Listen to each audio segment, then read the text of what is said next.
96.7 Yes FM, Ontario and New York City music station. Got a very special guest in the studio with me, Cito, who's in the area for his upcoming performance at SUNY Canton. Their Spring Fest, more or less, performing with Gunna and City Girls. Going to be a great show. Tickets are available at the door. We'll get into that information later. Eddie, how are you doing this morning? It's early. I am doing amazing. How are you doing? I got to ask a question. Yeah. Cito, is that any correlation to... Actually, it's a long-lost cousin, believe it or not. Really? No, just kidding. Despacito. Yes, it's a cousin of mine. Cito in the studio with me here. Yes. Really becoming kind of this like local celebrity. You started off in at Puerto Rico. You ended up getting into the service, and you find yourself stationed at Fort Drum in Watertown. Tell me more about your story, really the rise of Cito, if you will. So the rise of Cito essentially took place with a lot of moving around, man. I started off in Puerto Rico, like you said, went to South Carolina as a young kid, then to Florida, 12 different schools growing up.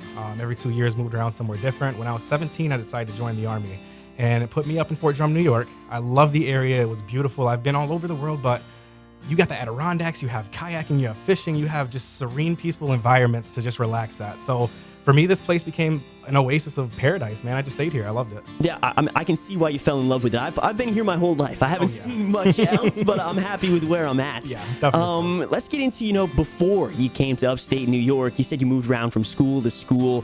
Yep. Childhood, not always easy, and you tend to send that message through your music. For sure. Do you find that, because of the struggle that you had to go through growing up, it made you more artistic? It did, in a way. Like, to be 100% honest, every 2 years, like I said, I moved around to a different school. I came from a background that had a mother with 4 children, not too much of a stable father figure inside of my life. My father was locked up in Puerto Rico when I was a young child. So growing up, I didn't have that much of a father figure. My mom struggled financially. I went to school with Payless shoes, Walmart clothes. Everyone else had Jordans, Nike, and I was at the bottom of the totem pole. I got teased a lot every school I went to. So I was to myself for the most part. And I put a lot of it into music, into art, into just creative things that I could find to express my happiness. So for sure, it definitely it made its way back into the music. And when, where, at what age do you remember, deciding music is the path for me? Very young, man. So I was like in 2nd grade, and I got an opportunity to sing in front of like the auditorium full of all my peers and their parents.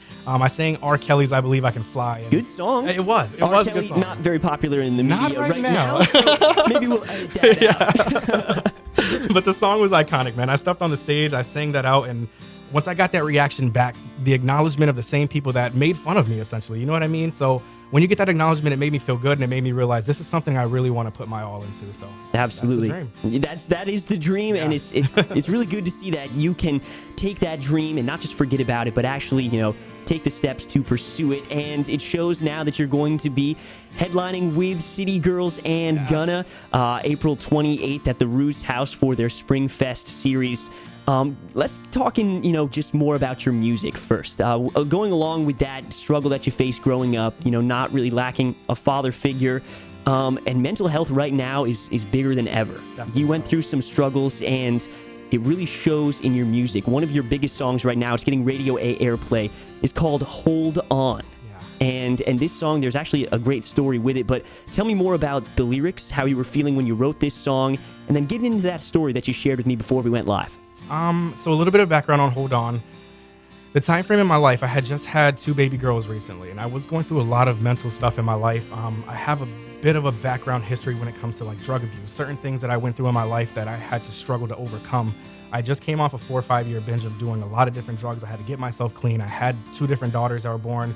I went into the mental hospital twice because I personally feel like the stuff that I went through altered the way that I felt, altered the way that I processed things in life, the way that I handled it. So it came to a point where after all the mental hospital stuff is done, after I got myself clean, I'm in the kitchen one day and I'm looking at my daughters over in the living room. They're sleeping and they're peaceful, but something inside of me had a struggle still that I hadn't fully resolved yet. So I started going through YouTube. I looked for different producers. I found a beat that it felt like it just connected to me, man. Yeah. I felt it. I heard it through the headphones. I put it on. I grabbed a pen and a paper. I'm very old school. I write everything out. And it came out within 15, 20 minutes. It's just everything that I had held on to inside for so many years of all the struggles I went through just came out in that song. And it was a reminder for me, just hold on to the time frames that you need to be strong. be strong when you feel like you can't, and that was the premise of the song for me. The story that went along with this song that you shared with me before we went live was basically someone was at a point in their life where they were struggling to decide if they wanted to continue. And tell me more about this story. What happened and how did you hear about it? So it was deep, man. Down in Watertown where I'm from, there's a station out there called 106.7. Much support and love to them. They played my song very heavily, got it up to an A power, and it swept the area where I'm in right now. And there was a point where a lady messaged the program director, Johnny Spezzano, and she sent him the screenshot of a story that she wanted to share with him, wanted to share with the viewers, that her brother was in the hospital and he was very sick.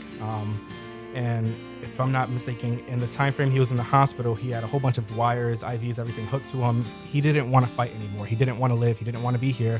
So with that being stated, he was ripping the cords out of his arms. And his sister was to a point where she's like, something needs to change. She played my song for him out loud over her phone, and he stopped.